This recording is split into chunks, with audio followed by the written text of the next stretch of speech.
Hello mes jeunes Padawan, aujourd'hui je vais te parler de comment prendre du poids, oui comment grossir. C'est une vidéo que je fais assez rarement parce que d'habitude les gens me demandent comment on fait pour perdre du poids. Mais aujourd'hui je vais m'attaquer à ce sujet là, donc je vais te montrer à peu près les 7 règles d'or. Ouais, règles d'or pour prendre du poids correctement et un peu les pièges qu'il faudrait éviter. Donc pose-toi tranquillement. Si tu aimes ce genre de vidéo, très important, le petit abonnement, le petit pouce jaune qui fait plaisir et nous on y va, c'est parti.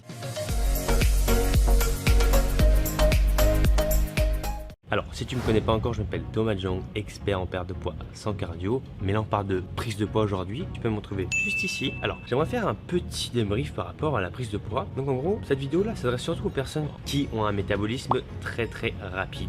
Alors, la première règle, et ça va être la plus importante. Si tu as une seule règle à retenir, c'est celle-là. C'est le surplus calorique. Oui, tu me connais très bien, je parle toujours de déficit. Dans cette vidéo, je vais te parler de surplus. Donc fais-toi un plaisir. Pour faire très simple, pour un apport journalier, donc un DUJ, dépenser un résultat journalière, tu vas dépenser, prenons l'exemple de 3000. Si tu manges 3500, tu es en surplus calorique de 500 kcal.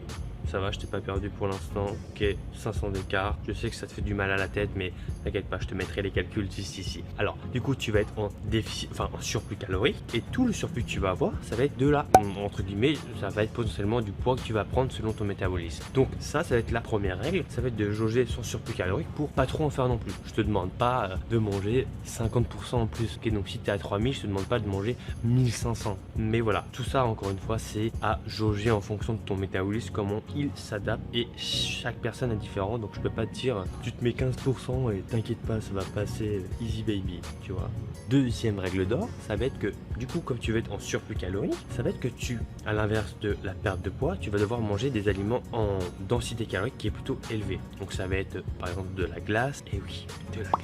Tu vas pouvoir manger de la glace, de la Häagen-Dazs vanille par exemple, avec du noix de pécan, etc. Tu vas te faire un gros plaisir. Donc tu vas devoir augmenter ta densité calorique avec des aliments qui vont être vraiment assez denses, à l'inverse de la perte de poids. Dense, ça va être fruits oléagineux, ça va être des mélanges sucre, graisse. Tous ces mélanges là en fait vont faire que tu vas manger plus facilement des calories. Okay. Donc si je te fais un petit descriptif, tu vas voir la tomate, tu vas avoir une densité calorique très faible, et d'un côté tu vas avoir le croissant ou l'hamburger. Tu vois la comparaison? Donc tu peux, toi, ça va être de te tourner vers les aliments plutôt denses. Maintenant, number 3, le numéro 3, ça va être de arrêter tout ce qui est cardio, activité qui va augmenter justement ton métabolisme. Donc le but, ça va être justement de limiter au maximum ce genre d'activité là, parce que si tu fais de la course à pied, le truc c'est que tu viens dépenser des calories, mais tu viens pas stimuler ta masse musculaire. Donc au final, en fait, c'est juste, tu viens compenser ce que tu manges. Au final, toi, tu cherches à prendre du poids. Donc si déjà tu as du mal à manger, essaye de réduire un peu au maximum tes activités. Donc course à pied, vélo, etc. Je te demande pas de rester comme un panda et rien faire, tu vois. Mais de éviter, c'est une règle générale, hein. Tu peux courir et manger plus sans aucun problème. Mais à l'inverse de la perte de poids, plus tu vas courir, plus il va falloir que tu manges. Donc plus il va falloir que tu augmentes ce que tu vas devoir manger, ingurgiter. Et si déjà de base tu as du mal, tu te mets un peu une épine dans le pied. Le number 4, ça va être de faire de la musculation. Oui, parce que du coup, comme tu vas avoir un surplus calorique, tu vas avoir des calories qui vont rentrer. Et quand tu as un surplus calorique, c'est un peu ton corps, il est en mode vas-y, je crée du muscle. Donc si tu veux prendre du muscle, c'est un peu la meilleure configuration.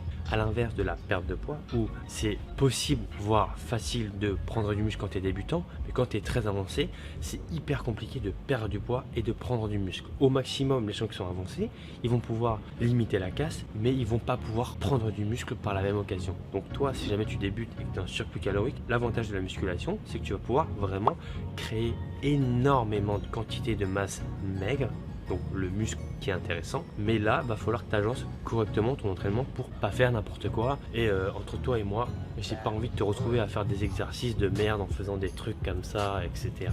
Un curl biceps, un truc qui monte au ciel, enfin bref, tu sais, les exercices combinés, je t'en montrerai juste ici.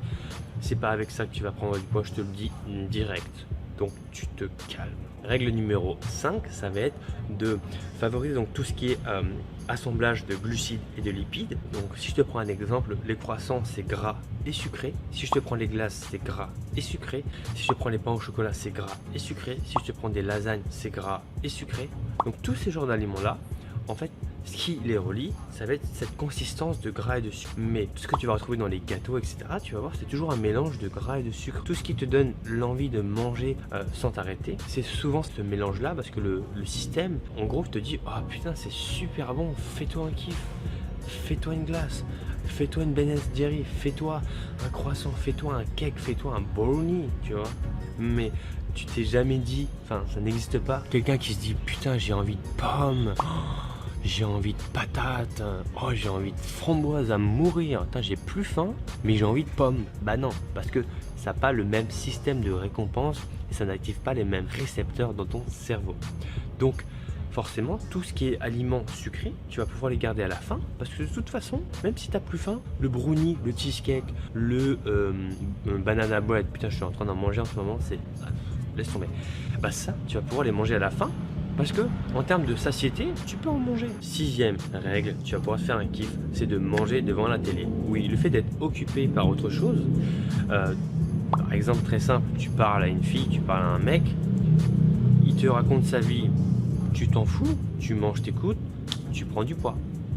Et la plupart du temps, les gens qui font trop dans des apéros ou qui aiment trop raconter leur vie, en général, c'est ceux qui sont entre guillemets le plus fat. La technique à faire, ça va être de toujours être occupé, donc de manger devant la télé, de manger devant un film, de manger devant ce que tu veux, le fait de t'occuper l'esprit. Comme ça, ton corps il va pas forcément assimiler ce que tu manges et ça va être plus simple pour toi de prendre du poids. Et le dernier conseil, le number 7, là je te le dis direct, parce que les gens me disent ouais mais tu sais moi je suis en prise de masse, je fais ce que je veux, je mange des croissants, des McDo, de toute façon je suis en PDM. Alors tu te calmes déjà, PDM ça veut pas dire prendre du gras de merde, okay. Là où il y a une distinction, c'est que prendre du gras c'est cool, prendre du muscle c'est mieux, fais ton choix. Si tu prends du gras, le gras ne se transforme pas en muscle, ok, ce n'est pas de la magie. Donc si tu manges trop de gras, eh bien tu deviens trop gros, ni plus ni moins. Et ça, derrière, tu vas devoir le perdre. Et quand tu perds du poids, enfin perdre du gras, tu perds souvent du muscle.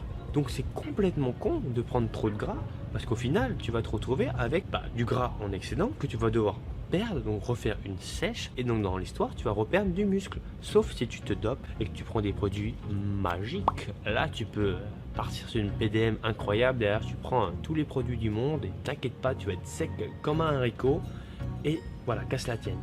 Et donc voilà, j'ai fait le tour de cette vidéo, en tout cas j'espère que ça t'aura plu. Encore une fois, merci de ton soutien, ça fait énormément plaisir tout le temps. Merci mes jeunes padawans d'être toujours de plus en plus nombreux. Petit pouce jaune, mes 2 anciennes vidéos qui vont s'afficher juste ici, celle-là devrait te plaire, celle-là aussi. Si tu appuies sur ma gueule, tu t'abonnes. Et puis moi je te dis à bientôt, porte-toi bien, ciao ciao. Alors si tu ne l'as pas déjà fait, pense à t'abonner sur le petit bouton qui est juste ici et activer la petite cloche pour recevoir toutes mes prochaines vidéos en exclusivité. Et voici ma dernière vidéo. Allez, je te dis à bientôt, ciao.